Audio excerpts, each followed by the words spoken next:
Bible यीशु को खुदा के खादम के तौर पर पेश करती है और इसने यशायाह 42 आयत 14 में बात की। ये दर्ज झैल लिखा है, मैं बहुत मुद्दत से चुप रहा, मैं खामोश हो रहा और जब्त करता रहा, पर अब मैं दर्द वाली की तरह चिल्लाऊंगा, मैं हाँपूंगा और जोर जोर से सांस लूंगा। सच, शायद आपने इसकी आवाज नहीं सुनी क्योंकि आपको ज्यादा दिलचस्पी नहीं थी। मैं ये नहीं कहूंगा, शायद फिर आप खुद फैसला करें, इसका कहना है।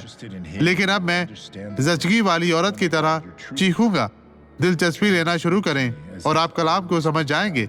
मेरे खुदा, और वो हमेशा नहीं चीखता, वो जो जन्म दे रहा है, ये हर 5 या 8 मिनट में होता है, हर 3 मिनट में, और आमतौर पर तकरीबन 35 सेकंड तक रहता है। फिर वो ये कहता है, काफी देर तक मैं खामोश रहा और मैंने अपने आप को समेट लिया।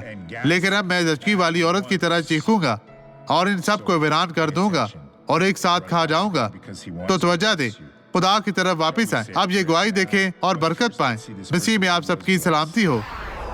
बहुत दर्द थी, मैं अपने बालों में कंघी भी नहीं कर सकती थी। कितना अरसा से ऐसा था? 2 हफ्ते।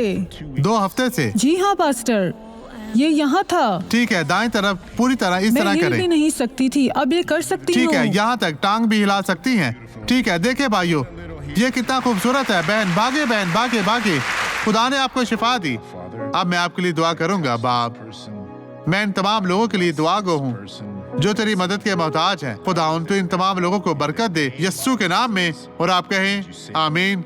खुदावंद आपके साथ हो।